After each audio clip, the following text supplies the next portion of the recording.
Olá, seguimos juntos aqui no canal do YouTube Israel Valtric.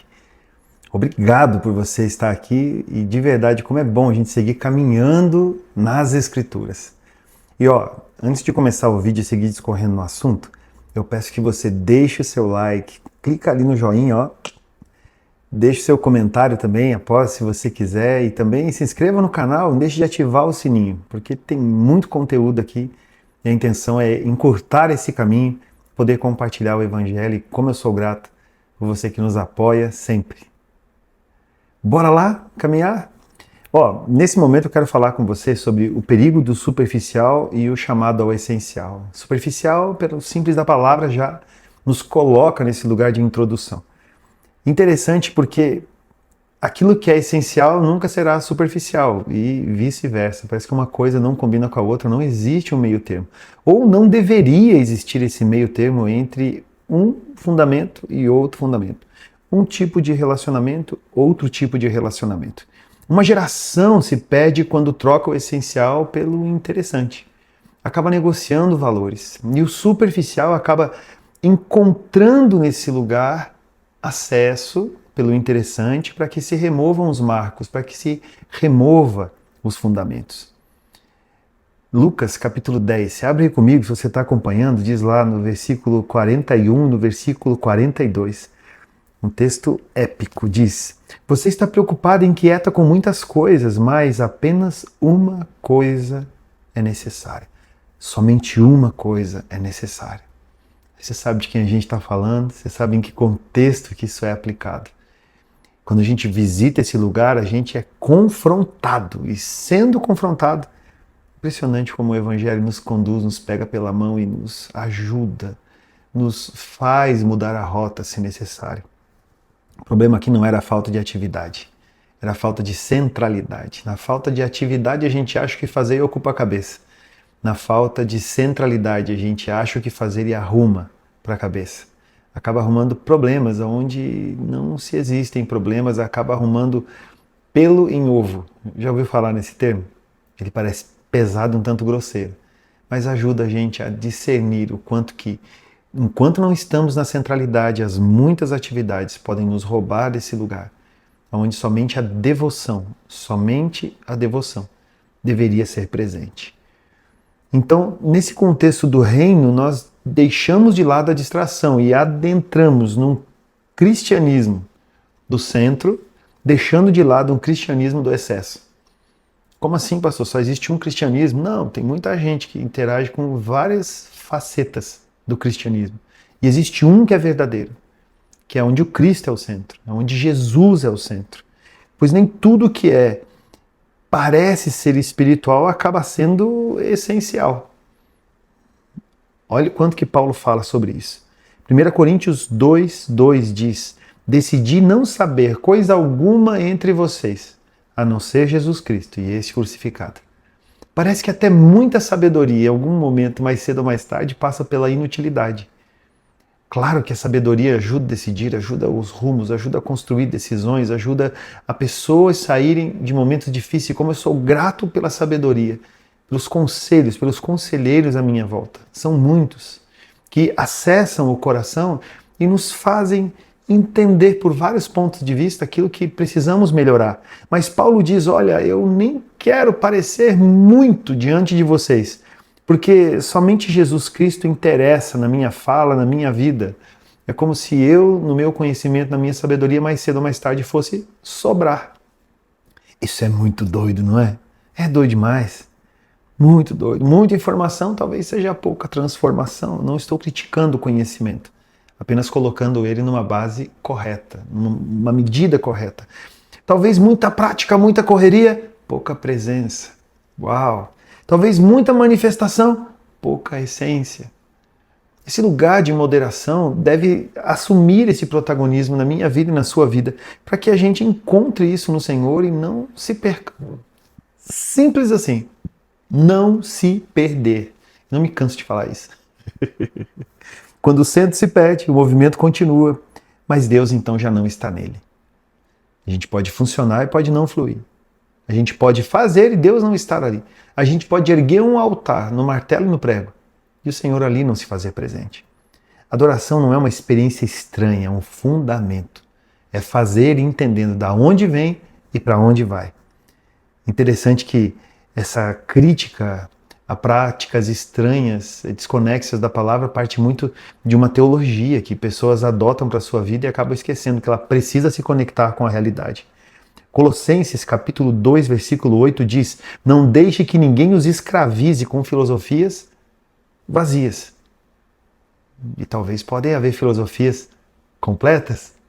Se Cristo é o centro, por que não filosofar e questionar? Por que não pensar? Por que não refletir?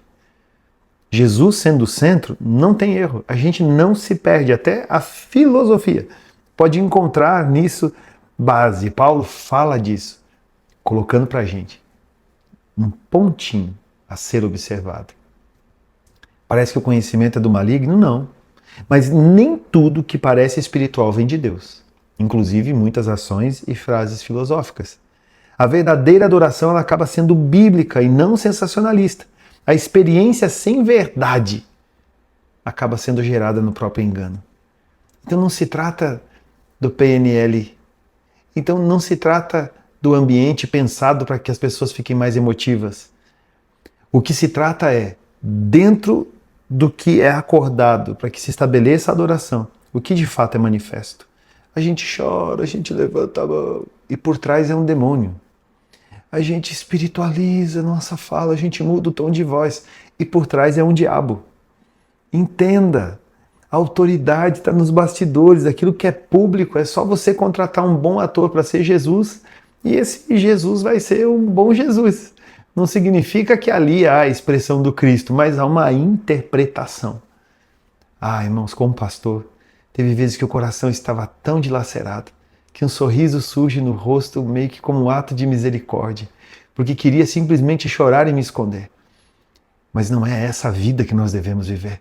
Ainda que todas as pressões venham, que todas as questões venham, nós devemos adentrar num lugar em Deus e mergulhar nele, compreendendo quem Ele é, para que não sejamos intérpretes.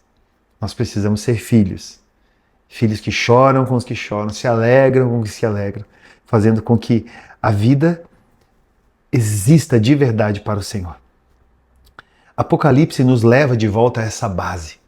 Apocalipse capítulo 2, versículos 4 e 5 diz: você abandonou o amor que tinha no princípio, então volte e pratique as primeiras obras. Volte e pratique as primeiras obras. Não se trata de continuar ativo, se trata de entender o quanto que os movimentos estão conectados com o centro. Não é sobre fazer mais para Deus, é sobre voltar a amar a Deus como no início. É lá, na inocência, que você vai encontrar todas as respostas. Gente madura não é sinônimo de gente chata. A gente muito madura talvez até permeie pela inocência. Como Jesus permeava, transitava dizendo: Pai, perdoa, porque eles não sabem o que estão fazendo. E as pessoas achavam que faziam o que faziam com Jesus, porque eram os bastiões da verdade, os expoentes da máxima sobre a terra. Não. Jesus transitava nessa inocência.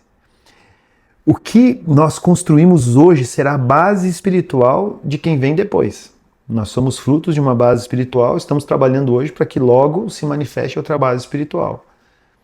Se manifeste outras pessoas que vão acontecer a partir da base espiritual que nós vamos deixar.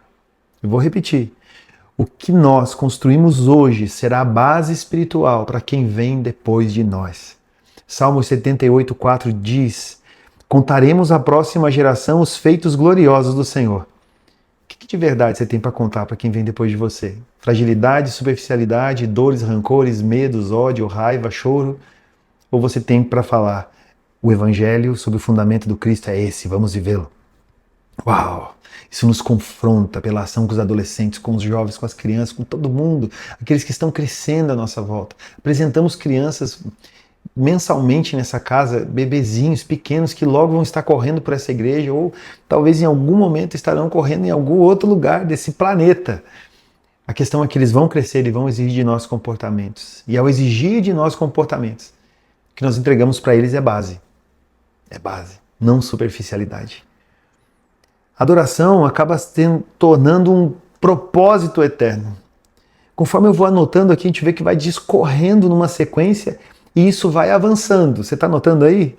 Nós fomos criados para algo maior. Não fomos criados para a superfície. Nós somos criados para algo maior, amplo. Efésios 1:12 diz: vivamos para o louvor da sua glória. Vivamos para o louvor da sua glória. Vivamos para o louvor da sua glória. Então não se trata de sobreviver, mas sobre adorar de maneira ampla. Adorar de uma maneira específica, adorar com intensidade, com verdade. Porque a vida só encontra sentido quando encontra Deus. E fora da adoração, tudo perde o seu propósito. A minha pergunta para você é: o que você tem buscado de fato? O que você tem buscado de fato? Preste atenção nisso. Uma geração que busca tudo, menos Deus, acaba perdendo tudo, inclusive Deus. Uma geração que busca tudo, menos Deus, acaba perdendo tudo, inclusive Deus. Mas perde, pastor? Perde. Perde de vista, perde do centro, perde do foco, acaba perdendo. Aonde você está? Aonde você está agora? A maneira que está o seu coração. A minha oração é que Jesus venha e acesse seu coração e te conduza para mais perto dele, sempre. Ele encurta caminhos e vai encurtando esses caminhos para que você se achegue. Não se perca, deixe com que o Senhor te conduza. Essa é a verdade do Evangelho para a sua vida. Que o Senhor te abençoe. Em nome de Jesus.